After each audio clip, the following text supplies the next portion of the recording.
ഹരേ കൃഷ്ണ. ഞങ്ങളുടെ ദിവ്യഭാഗവതം ചാനലിലേക്ക് എല്ലാവർക്കും സ്വാഗതം അറിയിക്കുന്നു. ഇപ്പം നമ്മൾ ഇന്ന് അഞ്ചാമത്തെ ശ്ലോകം മുതൽക്കാണ് ഇവിടെ ആരംഭിക്കുന്നത്. ശ്രീമദ് ഭാഗവതം പ്രഥമസ്കന്ധം 16-ാമത്തെ അധ്യായം 5-ാമത്തെ ശ്ലോകം മുതൽക്ക് നമ്മളിവിടെ ആരംഭിക്കുന്നു.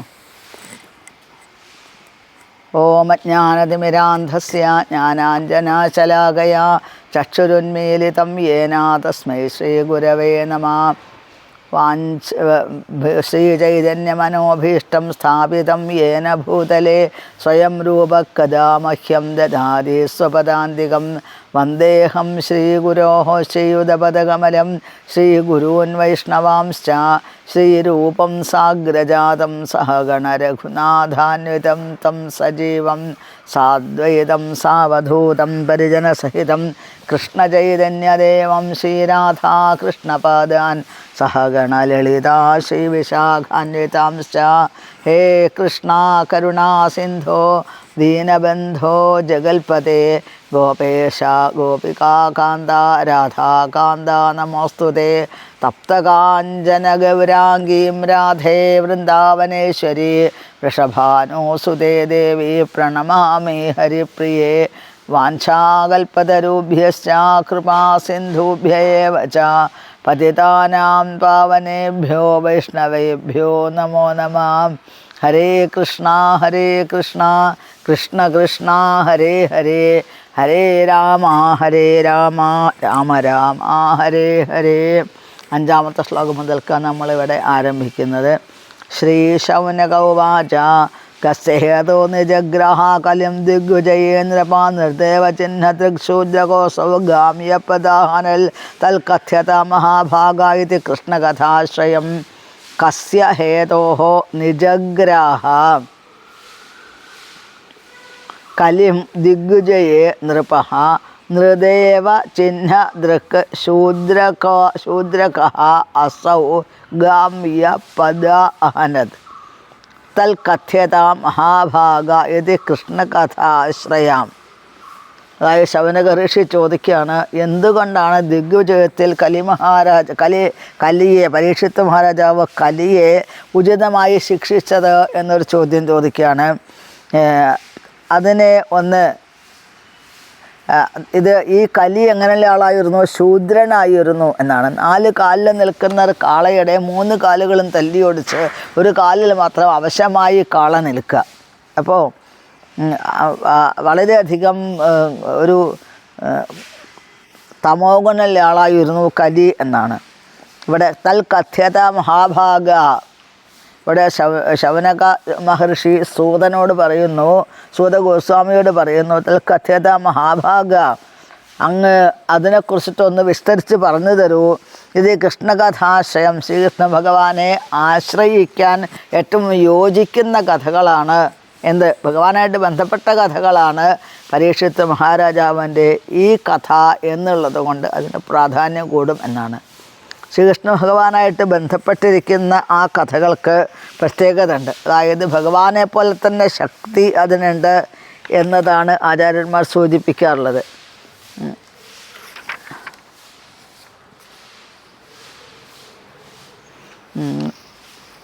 രണ്ടാമത്തെ ശ്ലോകം. അഥവാസ്യ പദാംഭോജമകരന്ദ ലിഹാം സതാം കിമന്യേ അസദ് അലാപേർ ആയുഷോയത സദ്വ്യയാം. അതായത് ഈ ശൗനകാദി മഹർഷിമാർക്ക് ഒരേ ഒരു ആഗ്രഹം എന്താണ്? ഈ പറയുന്ന കഥകളൊക്കെ ശ്രീകൃഷ്ണ ഭഗവാനായിട്ട് ബന്ധമുണ്ടോ? ഉണ്ടെങ്കിൽ മാത്രമേ അവർ കേൾക്കുള്ളൂ. കാരണം ശ്രീകൃഷ്ണ ഭഗവാനായിട്ട് ബന്ധം സ്ഥാപിച്ചവരാണ് അവർ. അപ്പോൾ അവരുടെ ആഗ്രഹം എന്താണ്? ശ്രീകൃഷ്ണ ഭഗവാനായിട്ട് ബന്ധമുണ്ടോ എന്നുള്ളത് അറിയണം. അത് പ്രതീക്ഷിക്കുകയാണ് അവർ എന്നാണ്.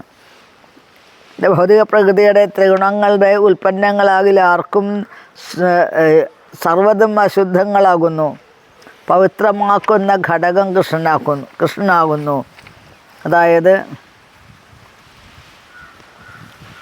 പക്ഷഭേദമില്ലാതെ ഏതു കാര്യങ്ങളെയും അവ എന്തു തന്നെയായാലും പവിത്രമാക്കുന്ന ഘടകമാണ് ശ്രീകൃഷ്ണ ഭഗവാൻ. അതായത് ശ്രീകൃഷ്ണ ഭഗവാനായിട്ട് ബന്ധപ്പെട്ട് കഴിഞ്ഞാൽ എല്ലാം പരമപവിത്രമാവും. എന്നാൽ ഭഗവാനായിട്ട് നമ്മളെ ബന്ധിച്ചിട്ടില്ലെങ്കിലോ ഒരുപാട് ചെയ്യുന്ന കാര്യങ്ങൾ ഡിഫക്ട്സ് വരും, ഒരുപാട് ദോഷങ്ങൾ വരും എന്നതാണ് ആചാര്യന്മാർ അങ്ങനെയാണ് പറയാറുള്ളത്. ഭഗവാനായിട്ട് ബന്ധപ്പെട്ടതിന് അതിന് ശരിക്കും ഒരു അനുഭവ കഥ തന്നെ ഉണ്ട് എന്നാണ്. ഈ ശ്രുതിഗീത എന്നല്ല അധ്യായം, ശ്രീമദ് ഭാഗവതത്തിലെ സംസ്കന്ധത്തിൽ 87-ാമത്തെ അധ്യായം തോന്നുന്നു. അതെ, അത് എത്രയോ കാലം ഞാനത് വായിച്ചിട്ട് എനിക്കൊന്നും മനസ്സിലായില്ല. എത്ര വായിച്ചിട്ടൊന്നും മനസ്സിലായില്ല. അപ്പോൾ അതിൻ്റെ ശേഷം എൻ്റെ ഗുരുനാഥൻ ഭാഗവതത്തിൻ്റെ ഗുരുനാഥൻ പറയുന്നു, ഒരു കാര്യം ചെയ്യൂ, എളുപ്പത്തിൽ മനസ്സിലാവും, ഇതെല്ലാം കൃഷ്ണനിലേക്ക് കണക്ട് ചെയ്തോളാൻ പറഞ്ഞു. ഗുരുവായൂരപ്പന് കൃഷ്ണനിലേക്ക് കണക്ട് ചെയ്ത് കഴിഞ്ഞാൽ തീർച്ചയായിട്ടും അനുഭൂതി ഉണ്ടാവും, നമുക്ക് മനസ്സിലാക്കാൻ സാധിക്കും എന്ന് പറഞ്ഞു.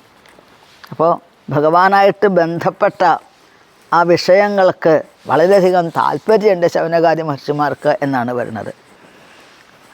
അഥവാസ്യ പരാപദംഭോജ മകരന്തലിഹാം സദാം കിമന്നീരസദാലാവൈ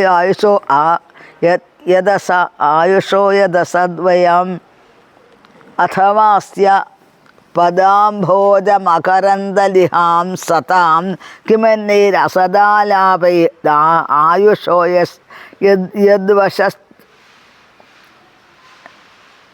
യദസദ്വയം. അതായത് അഥവാ അസ്യ പദാംഭോജ മകരന്ദ ലിഹാം സതാം കിം അന്യൈഃ അസത് ആലാപൈഃ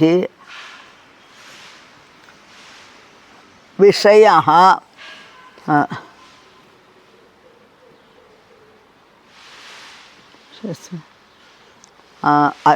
യത് അസദ് വ്യയ, ആ ആയുസ് അനാവശ്യമായിട്ട് പാഴാക്കല്ലേ, ഭഗവാനെ സേവിച്ചില്ലെങ്കിൽ ആയുസ് വെറുതെ പാഴാക്കല്ലേ എന്നാണ് ശൗനകാദി മഹർഷിമാർ ചോദിക്കുന്നത്. ഭഗവാന്റെ പാതാരബന്ധങ്ങളിൽ നിന്ന് ലഭ്യമാകുന്ന മകരന്തം നുകർന്ന് പരിചിതമായവരാണ് ഭഗവത് ഭക്തന്മാർ, കൃഷ്ണഭക്തന്മാർ. ഒരുവൻ്റെ അമൂല്യമായ ജീവിതം വെറുതെ പാഴാക്കി കളയുന്ന വിഷയങ്ങളാൽ അത് എന്താണ് പ്രയോജനം? നമ്മളുടെ ഈ ജീവിതം വെറുതെ പാഴാക്കി വെറുതെ കളയുക, എന്നിട്ടോ അവസാന ഘട്ടം വെച്ച പല അസുഖങ്ങളും വരിക. ഒന്നും എല്ലാം തയ്യാറാക്കിയിട്ടുണ്ട്, പക്ഷേ ഒന്നും സ്വയം അനുഭവിച്ചിട്ടുണ്ടാവില്ല. അങ്ങനെയുള്ള അപ്പോൾ എന്താ, ആയുസ് വെറുതെ പോയി എന്ന് മാത്രം. അതാണ് പ്രശ്നം. ആയുസ് വെറുതെ പോയി. അങ്ങനെയല്ല ഇവിടെ പറയണത്. ഭഗവാനും ഭഗവാന്റെ ഭക്തന്മാരും ഉൾപ്പെട്ടിട്ടുള്ള ആശയങ്ങൾ പറഞ്ഞു തരൂ എന്നാണ് ഇവിടെ ശൗനകാദി മഹർഷിമാർ പറയുന്നത്. ഭഗവാനെയും ഭഗവത് ഭക്തന്മാരെ സംബന്ധിക്കുന്ന വിഷയങ്ങൾ മേന്മേറിയതും സമമൂല്യമുള്ളതും പ്രപഞ്ച രാജതന്ത്രജ്ഞമാകുന്നു. കുരുക്ഷേത്ര യുദ്ധം മുഴുവനും നയതന്ത്രങ്ങളും രാജതന്ത്രങ്ങളും കൊണ്ട് നിറഞ്ഞിരുന്നു. എന്നാൽ അതിലെ പ്രതിപാദ്യ വിഷയങ്ങളെല്ലാം തന്നെ ശ്രീകൃഷ്ണ ഭഗവാനെ സംബന്ധിച്ചുള്ളവയാകയാൽ ഭഗവത്ഗീത സമ്പൂർണ്ണ പ്രപഞ്ചത്തിലും പൂജിക്കപ്പെടുന്നു. അതായത് ഭഗവത്ഗീത ഭഗവാനെ സംബന്ധിച്ചിട്ടുള്ള ജ്ഞാനമാണ് അതിനുള്ളത് എന്നുള്ളത് കൊണ്ട് ആ ഭഗവത്ഗീത പ്രപഞ്ചമെങ്ങും പൂജിച്ചു കൊണ്ടിരിക്കുന്നു എന്നാണ്.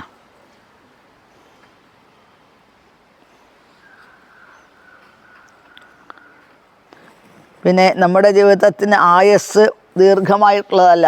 അതായത് കൃതയുഗത്തിലൊക്കെ 1,00,000 വയസ്സുണ്ടാകും നമ്മൾക്ക് ആയുസ്. ത്രേതായുഗത്തിൽ 1000 വർഷമായി, 10,000 വർഷമായി, ദ്വാപരയുഗത്തിൽ 1000 വർഷമായി. ഇനി ഇങ്ങനെ അനിമിഷത് ഇത് ആയുസ് കുറഞ്ഞുകൊണ്ടിരിക്കുകയാണ്, ദുരിതങ്ങൾ വർദ്ധിച്ചു കൊണ്ടിരിക്കുകയാണ് എന്നാണ്. അപ്പം അങ്ങനെയുള്ള ആ വളരെ കുറച്ച് ആയുസ്സുള്ള എപ്പോഴാണ് മരിക്കുക എന്നുള്ളത് അറിയില്ല നമ്മൾ. അപ്പോൾ ഈ ശരീരം വിട്ടു പോണതിന് മുമ്പേ തന്നെ ഭഗവാനെക്കുറിച്ച് മനസ്സിലാക്കിയിട്ട് ഭഗവാനിലേക്ക് തിരിയാൻ സാധിച്ചു കഴിഞ്ഞാൽ നമ്മളുടെ ദുഃഖങ്ങൾ പകുതിയില്ലാതെയാവും. അതാണ് ഭഗവാനിലേക്ക് തിരിയേണ്ടതാണ്. കാരണം ഭഗവാൻ സമ്പൂർണ്ണ പ്രപഞ്ചത്തിലും ശ്രീകൃഷ്ണ ഭഗവാനെ പൂജിക്കപ്പെടുന്നു എന്നാണ്.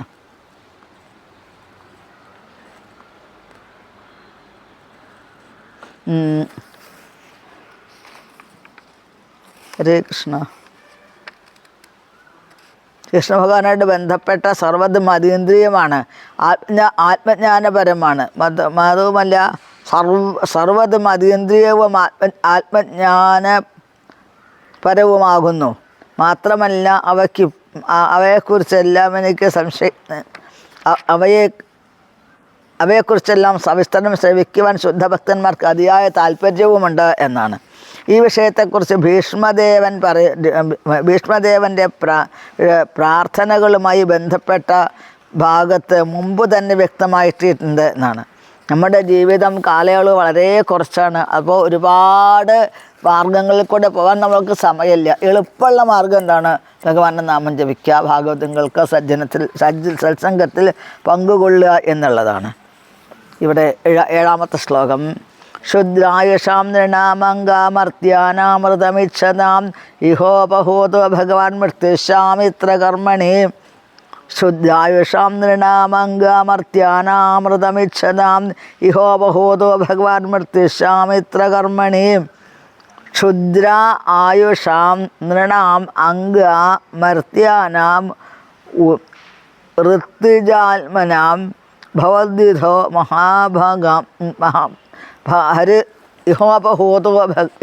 ഉപഹൂതഃ ഭഗവാൻ മൃത്യുഃ ശാമിത്രകർമ്മണി. അതായത് ക്ഷുദ്ര ആയുഷാം, വളരെ ചെറിയ ആയുസ് എന്നർത്ഥം.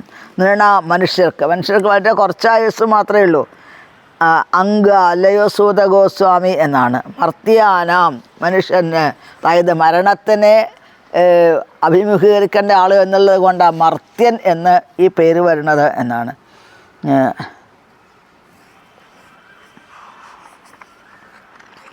ഈ ഹോപത്തു ഭഗവാൻ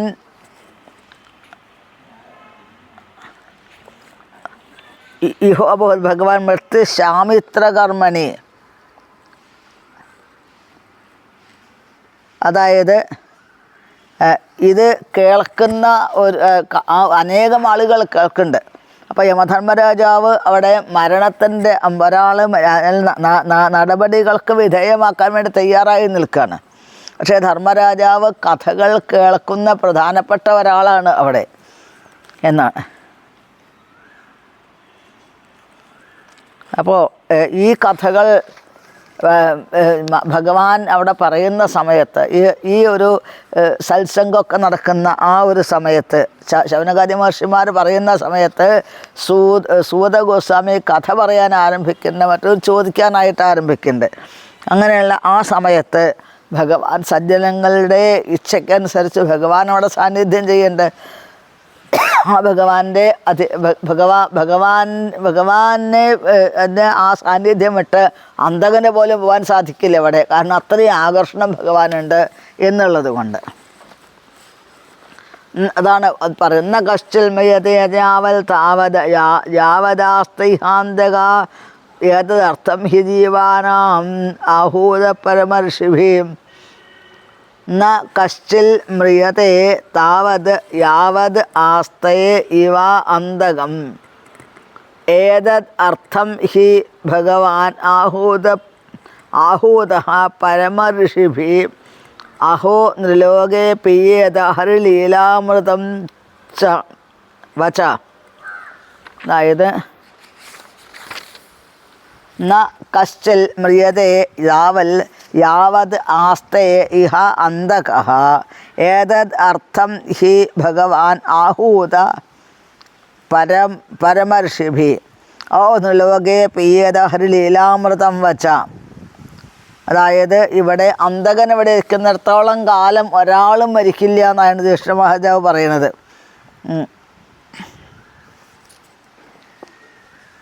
ഏതർത്ഥം ആഹൂത പരമർഷിഭി. അതുകൊണ്ട് തന്നെയാണ് ഈ പരമഋഷിമാർ, ശൗനകാദി ഋഷിമാർ അവിടെ ബ്രഹ്മനിരിക്കുക എന്നൊരു ചടങ്ങുണ്ട്, പ്രധാനപ്പെട്ട ആളായിട്ട് ഇരിക്കുക എന്നുള്ളത്. അത് അന്തകനാണ് അവിടെ ഇരിക്കുന്നത് എന്നാണ്. ഇപ്പോൾ ഭഗവാൻ ആഹൂത പരമർഷിഭി ഋഷിമാർ ഈ അവിടെ അന്തകനെ വിളിച്ച് വരുത്തിയിട്ട് അന്തകൻ അവിടെ ഇരിക്കുന്നുണ്ട്. ആ ഇരിക്കുന്നിടത്തോളം കാലം ആരും മരിക്കില്ല എന്നാണ്. അഹോ ലോകേ പീത ഹരിലാമൃതം വച.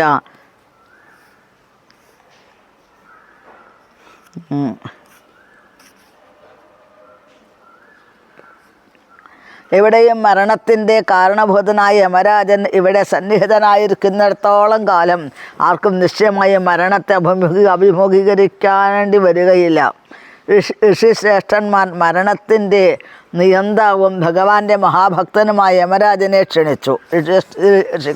ഋഷിശ്രേഷ്ഠന്മാർ, അതായത് ശൗനകാദി മഹർഷിമാർ, ഈ സജ്ജനങ്ങളായിട്ടുള്ള മഹർഷിമാർ മുഴുവനോടെ ക്ഷണിച്ചു വരുത്തിയിട്ടുണ്ട് എന്നാണ്. അദ്ദേഹത്തിൻ്റെ ജീവജാലങ്ങൾ സർവാതിശായിയും ആത്മജ്ഞാനപരവും അതീന്ദ്രിയവുമായ ഭഗവല്ലീല ആഖ്യാന രൂപേണ മൃത്യുവിനെ വെല്ലുന്ന കഥാമൃത ശ്രവണത്തിലൂടെ ലഭ്യമായ ഈ ആനുകൂല്യം നിശ്ചയമായും പ്രയോജനപ്പെടുത്തണം എന്നാണ് ഇവിടെ സൂചിപ്പിക്കുന്നത്. അതായത് ശ്രീമദ് ഭഗവത് പ്രത്യേകിച്ച് ഭഗവാന്റെ അനവധി ലീലകളുണ്ട്. ആ ലീലകളിൽ കൂടെ നമ്മൾക്ക് ഈ ആനന്ദം അനുഭവിക്കാനായിട്ട് സാധിക്കും എന്നാണ് ഇവിടെ സൂചിപ്പിക്കുന്നത്. 9ാമത്തെ ശ്ലോകം. മന്ദസ്യ മന്ദപ്രജ്ഞസ്യ മയോ മന്ദായുഷശ്ച വൈ നിദ്രയാഹ്യതേ നക്തം ദിവാച വ്യർത്ഥകർമ്മഭി. അതായത് മന്ദസ്യ മന്ദപ്രജ്ഞസ്യ വയഃ മന്ദ ആയുഷശ്ച വൈ നിദ്രയാഹ്യതേ നക്തം ദിവാച വ്യർത്ഥകർമ്മഭി. അതായത് ക്ഷുദ്രബുദ്ധികളും അല്പായുസ്സുകളുമായ മഠയന്മാരായ മനുഷ്യർ രാത്രി ഉറങ്ങുകയും പകൽ ദുർവൃത്തമായ പ്രവൃത്തികളിൽ ഏർപ്പെട്ടും സമയം ചെലവഴിക്കുന്നു. അതായത് അവർ രാത്രി ഉറങ്ങണോ പകൽ ആർക്കും ചെയ്യാൻ പാടില്ലാത്ത അധാർമികമായ കാര്യങ്ങൾ ചെയ്തുകൊണ്ട് സമയം കളയുന്നു. അല്പബുദ്ധികളായവർ മനുഷ്യന് യഥാർത്ഥ ഗുണം കണ്ട് എന്തെന്ന് അറിയുന്നില്ല. അല്പബുദ്ധികളായിട്ടുള്ളവർ മനുഷ്യ ജീവിതത്തിന് യഥാർത്ഥ ഗുണം എന്ത് എന്നുള്ളത് അറിയുന്നില്ല എന്നാണ്.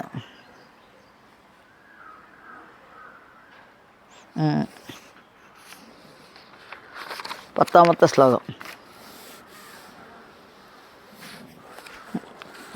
ശ്ലോകം. യഥാ പരീക്ഷിൽ കുരുജാംഗലേ ശൃണോൽക്കലിം പ്രവിഷ്ടം നിജചക്രവർത്തിതേ നിശമ്യ വാർത്താമനതെ പ്രിയം തഥ ശരാസനം സംയുഗ ശൗണ്ഡിരാദതേ. ശ്ലോകം നമ്പർ 10. സൂത ഉവാച. യഥാ പരീക്ഷിൽ കുരുജാംഗലേ ശൃണോൽ കലിം പ്രവിഷ്ടം നിജചക്രവർത്തിതേ യഥാ ഹി സൂത്യാമഭിജാതകോവിദാം വിഹാ നിശം ജരാസനം സംയുഗ സൗണ്ഡിരാദതേ. അതായത് സൂതൻ ഇവിടെ പറയാനായിട്ട് ആരംഭിക്കുന്നു. പരീക്ഷിത്ത് മഹാരാജാവ് രാജ്യം ഭരിച്ചുകൊണ്ടിരിക്കുന്ന സമയത്ത് ഒരു മഹാരാജാവിന് ഇഷ്ടപ്പെടാത്തൊരു വാർത്ത കേട്ടു. ഏതാണ് ഈ വാർത്ത? കലിം പ്രവിഷ്ടം നിജചക്രവർത്തി, കലി പുരുഷൻ ഈ രാജ്യത്തിലേക്ക് പ്രവേശിച്ചിട്ടുണ്ട് എന്ന് കേൾക്കാൻ സാധിക്കുന്നു. അപ്പോൾ മഹാരാജാവ് തൻ്റെ അമ്പും വില്ലും കയ്യിലെടുത്തു. സൈന്യങ്ങളെയൊക്കെ കൂട്ടി എല്ലാവരും ഒന്നിച്ച് സഞ്ചരിച്ചു കൊണ്ടിരിക്കുന്നു എന്നാണ്.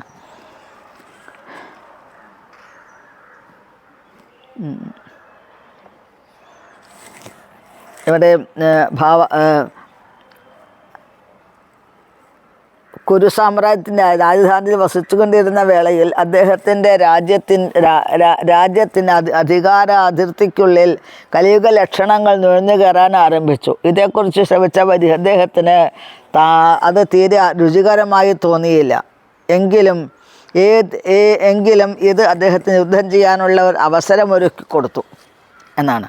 അദ്ദേഹം തൻ്റെ ധനുസ്സും ശരങ്ങളുമായി നടപടികൾക്ക് സ്വയം സജ്ജനായി യുദ്ധം ചെയ്യാൻ തയ്യാറായി മഹാരാജാവ്. കാരണം ക്ഷത്രിയന്മാർക്ക് യുദ്ധം ചെയ്യാമെന്ന് പറഞ്ഞു കഴിഞ്ഞാൽ ഒരാൾക്ക് സദ്യയ്ക്ക് വിളിച്ചാൽ ഇഷ്ടാവില്ലേ ഊണ് കഴിക്കാൻ? അതേപോലെ പ്രത്യേകമാണ് ഈ യഥാർത്ഥ രാജാക്കന്മാർക്ക് യുദ്ധം എന്ന് പറഞ്ഞു കഴിഞ്ഞാൽ. അത്രയും താല്പര്യമാണ് അവർക്ക് എന്നാണ്. പരീക്ഷിത്ത് മഹാരാജാവിൻ്റെ രാജഭരണം അത്രയും കരുത്തുറ്റതാണ്, കുറ്റമറ്റതാണ്. അതുകൊണ്ട് അദ്ദേഹത്തിൻ്റെ രാജ്ഞിയിൽ പ്രജകളെല്ലാം വളരെ സുഖമായിട്ടും സമാധാനമായിട്ടും കഴിഞ്ഞിരുന്നു. എന്നാൽ ഇവിടെ പരീക്ഷിത്ത് മഹാരാജാവ് രാജ്യം ഭരിക്കുന്ന സമയത്ത് തന്നെ ഭരിച്ചു തുടങ്ങുന്നതിന് മുമ്പേ തന്നെ ഇവിടെ കലി ഇവിടെ നുഴഞ്ഞ് കയറിയിട്ടുണ്ട്. പക്ഷേ മഹാരാജാവിന് ആ വാക്ക് ഇഷ്ടപ്പെട്ടില്ല. കാരണം കലി അതിക്രമിച്ച് വരിക എന്നാണ് പറയണത്.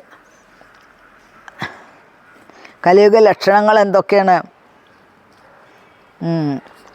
പരസ്ത്രീ ബന്ധം, അതായത് വേശ്യാസംഗം, മാംസഭോജനം,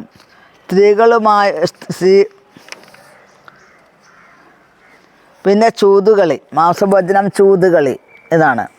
അപ്പോൾ ഇപ്പോൾ നമ്മൾ ശബ്ദത്തിനെ കുറിച്ച് പറയുമ്പോൾ കലി എന്നാൽ കലഹം എന്നാണ് പറയുക. കലി എന്നാൽ കലഹം എന്ന് പറയുന്നു.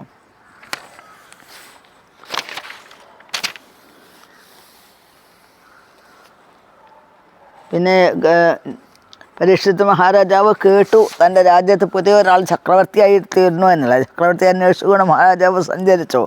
അങ്ങനെ സഞ്ചരിച്ച ആ സന്ദർഭത്തിലാണ് വിശേഷപ്പെട്ട ഒരു കാഴ്ച കാണാനായിട്ട് സാധിച്ചത് എന്നാണ്. 11ാമത്തെ ശ്ലോകം.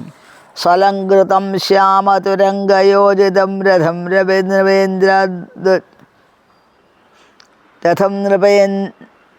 മൃഗേന്ദ്രധ്വജമാശ്രിതപുരാൽ വൃതോ രഥാശ്വദ്യപപത്തിയുക്തയാം സ്വസേനയാ ദിഗ്വിജയായ നിർഗതാം. സ്വലങ്കൃതം ശ്യാമതുരംഗയോജിതം രഥം മൃഗേന്ദ്രധ്വജമാശ്രിതപുരാൽ വൃതോ രഥാശ്വദ്യപപത്തിയുക്തയാ സ്വസേനയാ ദിഗ്വിജയായ നിർഗതാം. സ്വലങ്കൃതം ശ്യാമതുരംഗയോജിതം രഥം മൃഗേന്ദ്രധ്വജം ആശ്രിതഃ പുരാത് വൃതോ രഥാശ്വദ്യപപത്തിയുക്തയാ സ്വസേനയാ ദിഗ്വിജയായ നിർഗതഃ. അതായത് പരീക്ഷിത്ത് മഹാരാജാവ് ഇഷ്ടമില്ലാത്തൊരു വാർത്ത കേട്ടു. തൻ്റെ രാജ്യത്തിലെ കലിപുരുഷൻ നുഴഞ്ഞു കയറുന്നു എന്നുള്ളത്. ഇത് രാജാവിന് ഇഷ്ടപ്പെട്ട കാര്യമല്ല. അപ്പോൾ പുതിയ രാജാവിനെ കാണാനായിട്ട് പരീക്ഷിത്ത് മഹാരാജാവ് എങ്ങനെയാണ് സഞ്ചരിക്കുന്നത്? വിശേഷപ്പെട്ട കറുത്ത കുതിരയാണ് പരീക്ഷിത്ത് മഹാരാജാവിൻ്റെ രഥത്തിനെ നയിച്ചു കൊണ്ടിരിക്കുന്നത്. അതിൽ ഇരുന്നു മഹാരാജാവ്. പിന്നെ അദ്ദേഹത്തിൻ്റെ കൊടിക്കൂറയിൽ സിംഹത്തിൻ്റെ ചിഹ്നമായിരുന്നു.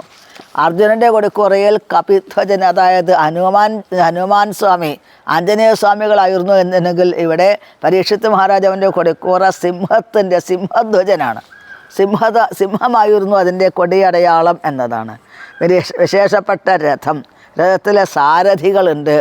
പിന്നെ അശ്വസേന ഉണ്ട്, കുതിരപ്പട ഉണ്ട്, പിന്നെ ആനപ്പട, അപ്പോൾ പിന്നെ കാലാൾപ്പട, അങ്ങനെ ചതുരംഗ സേനയോട് കൂടിയിട്ടാണ് മഹാരാജാവ് ദിഗ്വിജയത്തിനായിട്ട് മഹാരാജാവ് സഞ്ചരിച്ചു കൊണ്ടിരിക്കുന്നത് എന്നാണ്.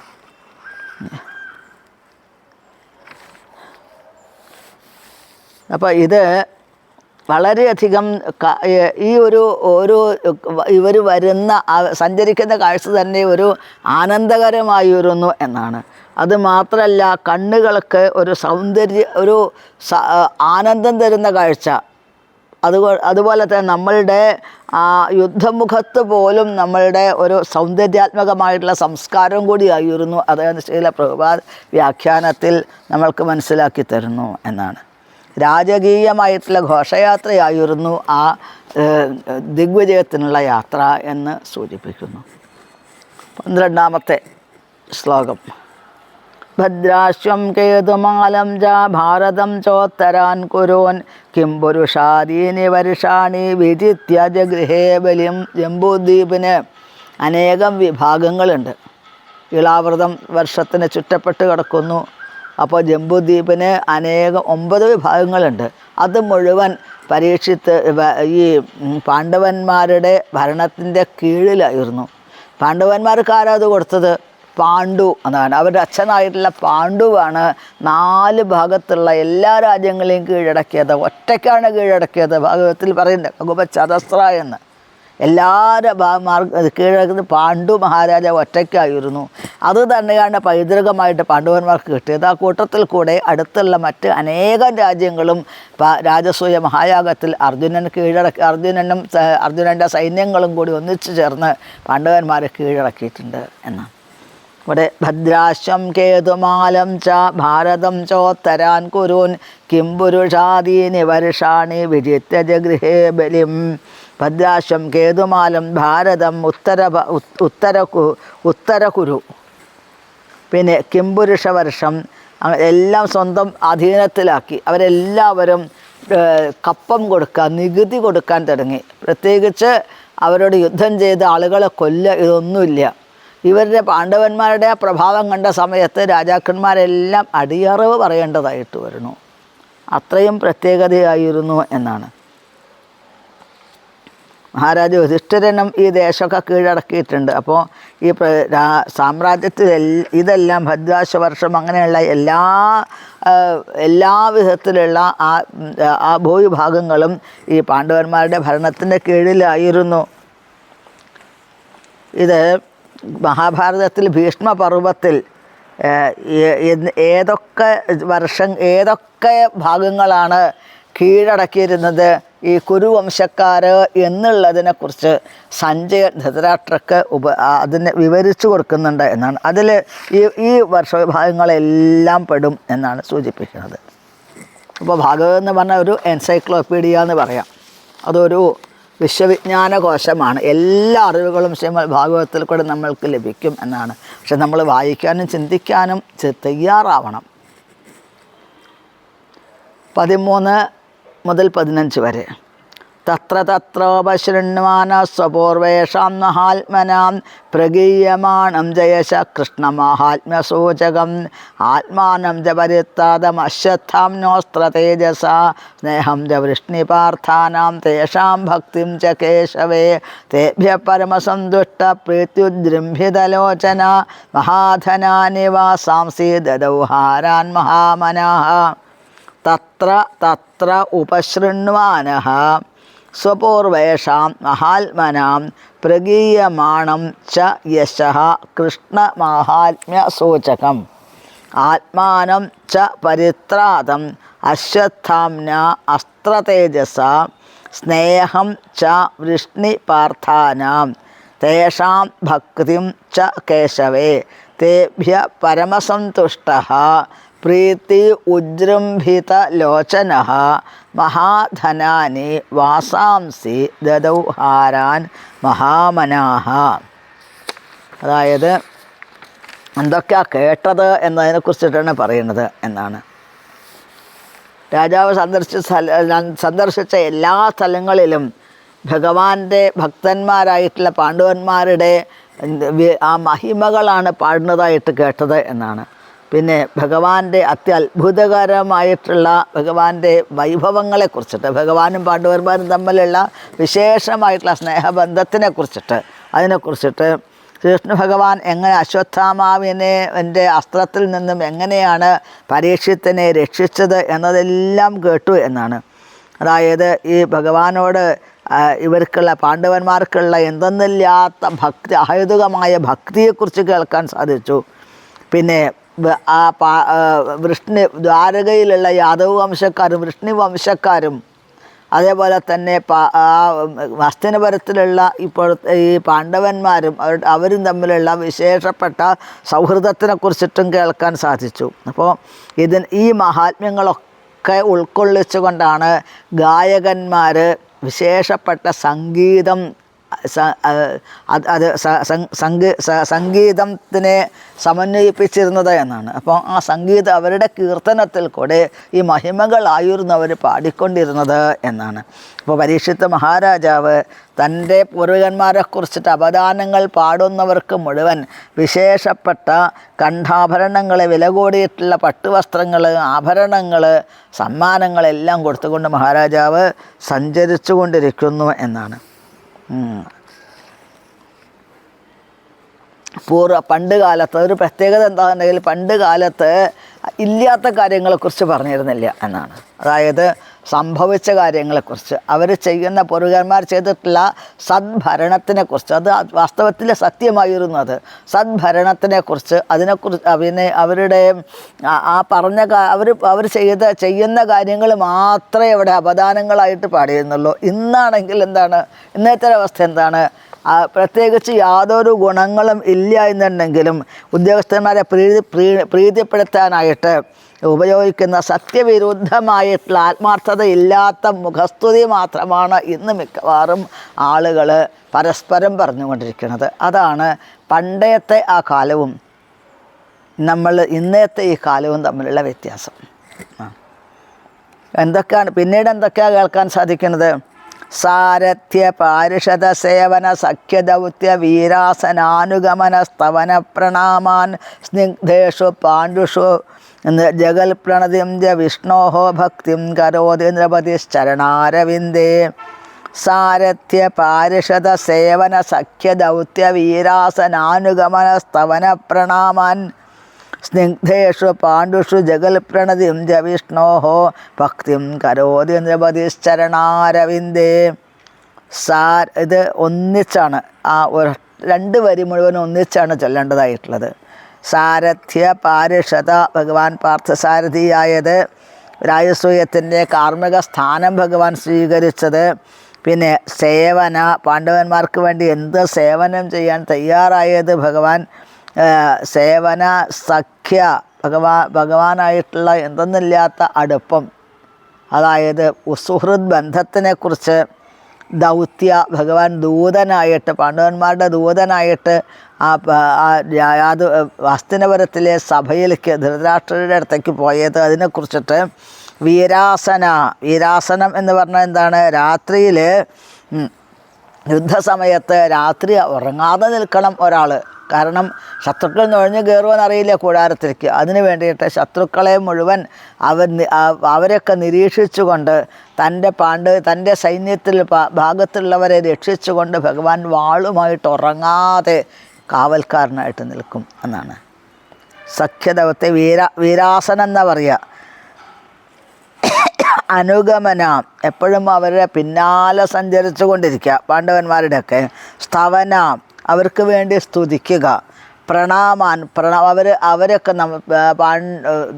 കൃഷ്ണ മഹാരാജാവിനെയും ഭീമസേനനെയൊക്കെ അവരൊക്കെ കുന്തിദേവിയൊക്കെ നമസ്കരിച്ചിരുന്നു ഭഗവാൻ എന്നാണ്. അങ്ങനെ നമസ്കരിക്കുക. സ്നിഗ്ധേഷു പാണ്ഡുഷു ജഗൽ പ്രണതിം, ഭഗവാൻ രക്ഷയ്ക്ക് അനുസൃതമായി പ്രവർത്തിക്കുന്നവർക്ക്, പാണ്ഡുപുത്രന്മാർക്ക് എല്ലാവരും അംഗീകരിക്കുക. അതാണ്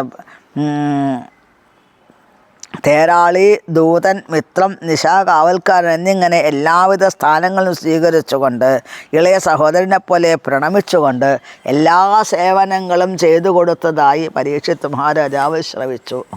പരീക്ഷിത് മഹാരാജാവ് കേട്ട കാര്യങ്ങളെക്കുറിച്ചിട്ടാണ് ഈ പറയുന്നത് എന്നാണ്.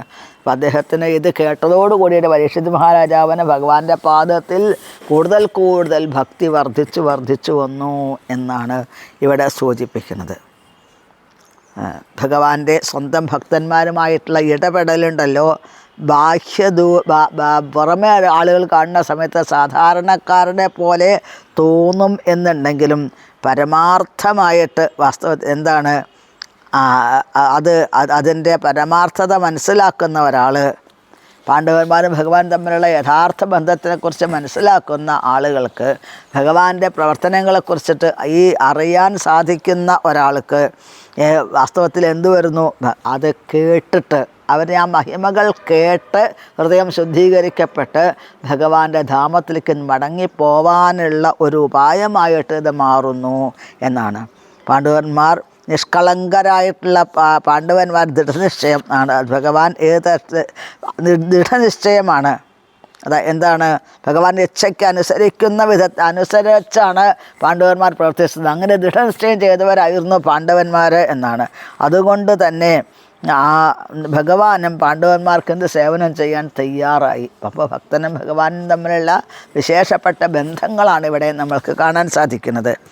തസ്യേവം വർത്തമാനസ്യാം പൂർവേഷാം വൃത്തിമന്വഹം നാദിദൂരേ കിലാശ്ചര്യം യദാസിൽ തന്നിബോധമേ തസ്യ ഏവം വർത്തമാനസ്യ പൂർവേഷാം വൃത്തിം അന്വഹം ന അതിദൂരേ കില ആശ്ചര്യം യദാ ആസീൽ യദ് ആസിൽ തത് നിബോധ മേ. പിതാമഹന്മാരുടെ സത്കർമ്മങ്ങൾ കേട്ടും അതിനെക്കുറിച്ചിട്ട് ഓർത്തുകൊണ്ടും അങ്ങനെ പരീക്ഷിത്ത് മഹാരാജാവ് അങ്ങനെ സ്മരിച്ചുകൊണ്ട് സമയം തള്ളി നീക്കിക്കൊണ്ടിരിക്കുകയാണ്. ആ സമയത്ത് പരീക്ഷിത്ത് മഹാരാജാവിന് എന്താണ് സംഭവിച്ചത് എന്നതിനെക്കുറിച്ചിട്ടാണ് ഇനി ഇവിടെ പറയാനായിട്ട് പോണത്. പരീക്ഷിത്ത് മഹാരാജാവിൻ്റെ ജീവിതത്തിൽ ഒരു ആകസ്മികമായിട്ടുള്ള വഴിത്തിരിവ് വരുന്നു. അതാണ് നമ്മൾ ഇനി കേൾക്കാൻ സാധിക്കുന്നത്.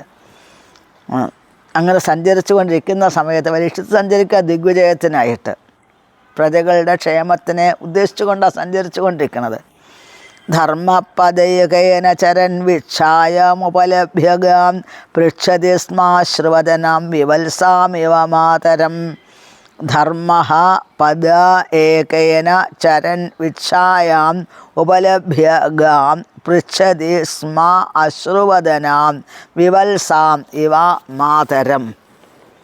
അതായത് യമധർമ്മ രാജാവ് ഒരു കാളയുടെ രൂപത്തിൽ സഞ്ചരിച്ചു കൊണ്ടിരിക്കുന്നു.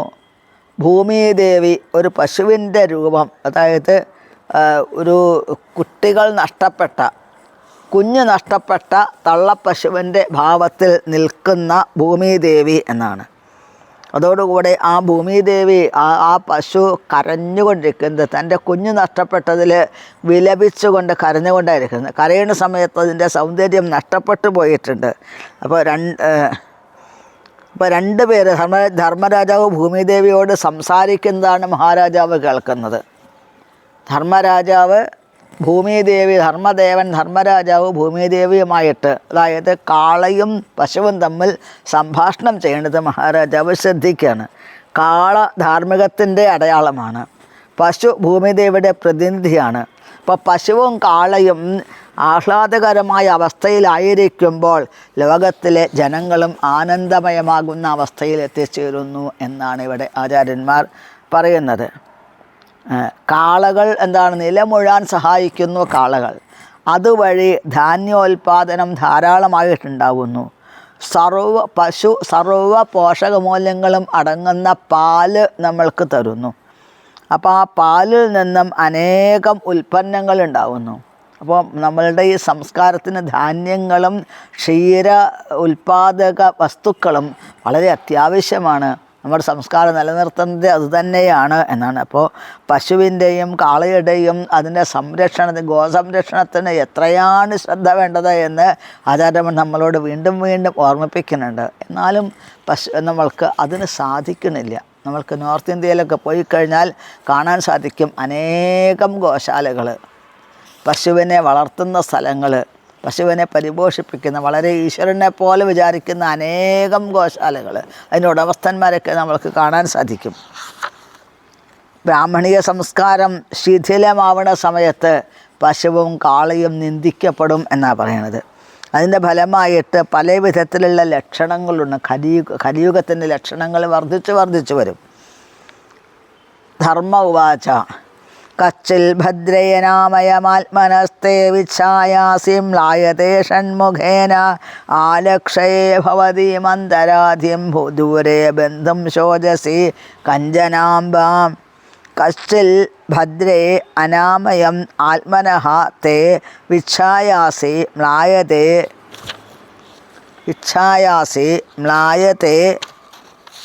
ഈഷത്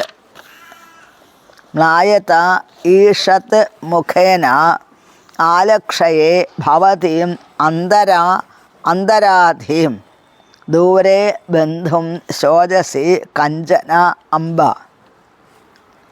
അപ്പോൾ കാളിയുടെ രൂപത്തിലുള്ള ധർമ്മരാജാവ് ചോദിക്കുകയാണ് പശുവിനോട്,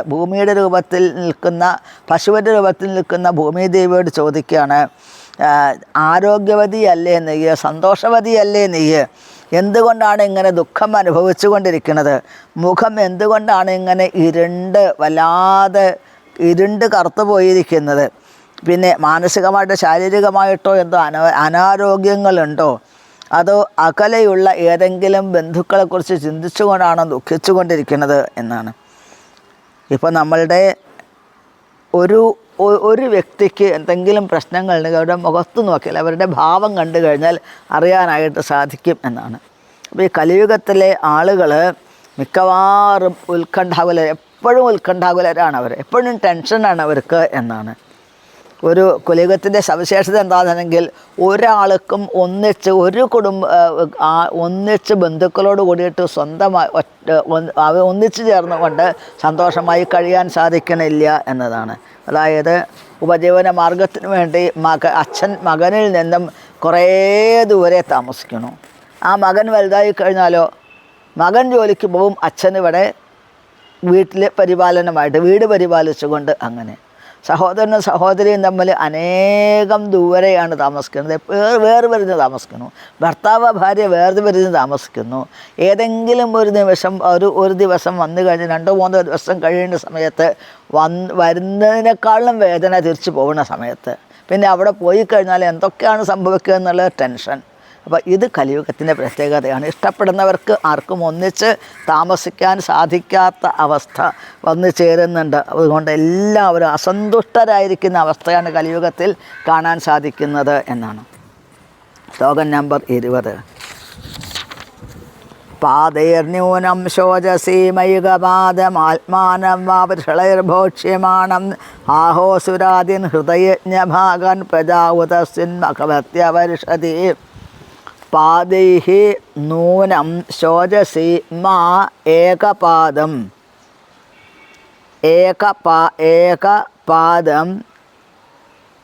ആത്മാനം വാ വൃഷളൈ ഭോക്ഷ്യമാണം ആഹോ നൃസുരാദീൻ ഹൃതയജ്ഞഭാഗാൻ പ്രജാ ഉത സിത് മഖവതി അവർഷതി. മഖവത്തി അവർഷതി. അതായത് കലിയുഗം പുരോഗമിച്ചുകൊണ്ടിരിക്കുന്നതോട് കൂടിയിട്ട് ആയസ്, കരുണ, ഓർമ്മശക്തി, ധർമ്മതത്വങ്ങൾ ഇതെല്ലാം കുറഞ്ഞു വരുന്നു. ധർമ്മം എന്നുള്ളത് 4 കാലിലാണ് വാസ്തവത്തിൽ. എന്തൊക്കെയാണ് 4 കാലുകൾ? അതായത് സത്യം, ധർമ്മം, ദയ, ശാന്തി, അതാണ് 4 കാലുകൾ. അപ്പോൾ ഇതെല്ലാം ഇല്ലാതായിത്തീരും എന്നാണ്. തപശൗചം എന്നാണ്. സത്യം, ധർമ്മം, ദയ, ശൗചം, ഇതാണ് 4 പാദങ്ങൾ. അതിൽ സത്യമൊഴിച്ച് മറ്റ് 3 പാദങ്ങളും നഷ്ടപ്പെട്ടു പോകുമെന്നാണ്. ഇപ്പോൾ ലോകജനസംഖ്യയിൽ 4/3 ഭാഗം ജനങ്ങളും അധർമ്മികളായിട്ട് മാറുന്നു. അത് മൃഗങ്ങൾക്കൊരു നരകതുല്യമായിട്ടുള്ള അവസ്ഥ എത്തിക്കുന്നു. അപ്പോൾ മറ്റുള്ള ആ നരകയാതന അനുഭവിക്കുന്ന മൃഗങ്ങളുടെ ആ ദുഃഖങ്ങൾ ജനങ്ങളിലേക്ക് ആ ദുഃഖങ്ങൾ പകരുന്നു. അതുകൊണ്ട് ജനങ്ങളെപ്പോഴും ദുഃഖങ്ങൾ, മറ്റൊരു പാവപ്പെട്ട ജീവികളെ ദ്രോഹിച്ചു കഴിഞ്ഞാൽ ആ ഒരു ദുഃഖങ്ങൾ അതിന് കാരണക്കാരായവരും അനുഭവിക്കുന്നു. അങ്ങനെ ഈ വിവേകികളായിട്ടുള്ള സുബുദ്ധികളായ ജനവിഭാഗത്തിന് വാസയോഗ്യമല്ലാതായിട്ട് മാറുന്നു. നല്ല ബുദ്ധിയുള്ളവർക്ക്, വിവേകമുള്ളവർക്ക് ജീവിക്കാൻ പറ്റാത്ത കാലമായിട്ട് മാറുന്നു ഇവിടെ എന്നാണ്. മാംസഭോജികളായിട്ടുള്ള ആളുകളെ മ്ലേച്ഛന്മാർ എന്നാണ് പറയുന്നത്. എന്നാൽ എല്ലാ വിധത്തിലുള്ള ആളുകളും മാംസം കഴിക്കുന്നവരും മ്ലേച്ഛന്മാരല്ല എന്നാണ്. ചില അനുശാസനങ്ങൾക്കനുസരിച്ച് മാംസം ഭക്ഷിക്കുന്നവർ മ്ലേച്ഛന്മാരല്ല.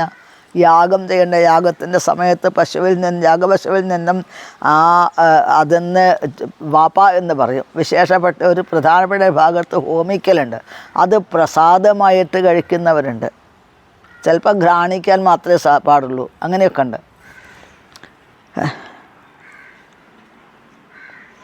എന്നാലും ഭഗവാന്റെ പൂജകൾക്കൊരിക്കലും ഈ മാംസം ഉപയോഗിക്കരുത് എന്നും നിയമമുണ്ട്. അഥവാ അങ്ങനെ ചെയ്യുന്നുണ്ടെങ്കിൽ, അങ്ങനെ ചെയ്യുകയാണ് എന്നുണ്ടെങ്കിൽ, അങ്ങനെ ഒരു മാംസം നിവേദിക്കുന്നതിന് വേദങ്ങളിൽ ധർമ്മശാസ്ത്രങ്ങളിൽ ഇതിനെക്കുറിച്ച് പറയുന്നുണ്ട് എന്നാണ്. അതായത് മാംസ എന്നുള്ള വാക്കിൻ്റെ അർത്ഥം എന്താണ്?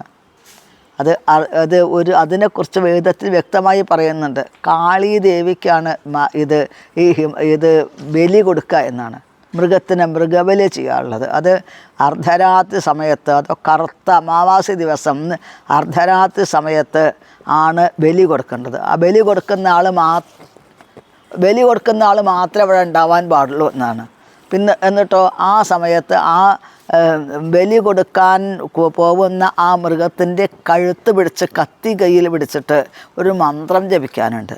അതിൻ്റെ അർത്ഥം എന്താണെന്നുണ്ടെങ്കിൽ, ഇന്ന് ഞാൻ എൻ്റെ ഇന്ദ്രിയ തൃപ്തിക്ക് വേണ്ടി എന്നെ കൊല്ലുന്നു, അടുത്ത ജന്മത്തിൽ ഞാൻ എന്നെ കൊല്ലാനായിട്ട് നിനക്ക് അനുവാദം തരുന്നു എന്ന് പറഞ്ഞുകൊണ്ട് ആ ജീവിയുടെ കഴുത്ത് പിടിച്ച് നിൽക്കുന്ന സമയത്ത് ആ ജീവിയുടെ ജീവന് വേണ്ടി പിടയ്ക്കുന്ന ആ കണ്ണിലെ ദൈന്യഭാവം, ആടിനെ കോഴിയെ ഒക്കെ അങ്ങനെ കൊല്ലുന്ന സമയത്ത് അതിൻ്റെ കണ്ണിലുള്ള ദീനമായിട്ടുള്ള ഭാവം ഉണ്ടല്ലോ, അത് ഒരിക്കൽ കണ്ടു കഴിഞ്ഞാൽ, ശ്രദ്ധിച്ചു കഴിഞ്ഞാൽ, കരളലിയിക്കുന്ന ഭാവം കണ്ടു കഴിഞ്ഞാൽ പിന്നെ ആ വ്യക്തിക്ക് ഒരു ജീവിയെയും കൊല്ലാൻ സാധിക്കില്ല എന്നാണ്. അങ്ങനെയുള്ള അവരുടെ ദുഃഖങ്ങൾ, അവരുടെ ആ വേദനകൾ അത് ചെയ്യുന്നവരിലേക്കും അവരായിട്ട് ബന്ധപ്പെട്ടവർക്ക് മുഴുവൻ പടരുന്നു, മുഴുവൻ ബാധിക്കുന്നു. പിന്നീട് സമാധാനമില്ലാത്ത അവസ്ഥ വന്നു ചേരുന്നു എന്നാണ്. അതുകൊണ്ട് ആ കശാപ്പശാലകൾക്ക് രൂപം അതാണ് പറയുന്നത്. ഇവിടെ ഈ മത്സ്യമാംസാദി കഴിക്കരുത്, ലഹരിയിൽ അതിൻ്റെ ഉപയോഗം അതിനെ ഉപേക്ഷിക്കേണ്ടതാണ്. പിന്നെ അനാവശ്യമായ സ്ത്രീസംഘം ഉപേക്ഷിക്കേണ്ടതാണ്, സ്വർണത്തിനോടുള്ള ആർത്തി ഉപേക്ഷിക്കേണ്ടതാണ് എന്നൊക്കെ പറയാൻ അതാണ് കാരണം. നമോ ബ്രഹ്മണ്യദേവായ ഗോബ്രാഹ്മണഹിതായ ച ജഗദ്ധിതായ കൃഷ്ണായ ഗോവിന്ദായ നമോ നമഃ. ഹരേ കൃഷ്ണ കൃഷ്ണ കൃഷ്ണ ഹരേ ഹരേ, ഹരേ രാമ രാമ രാമ ഹരേ ഹരേ. അടുത്ത ക്ലാസ്സിൽ കാണാം. ഹരേ കൃഷ്ണ.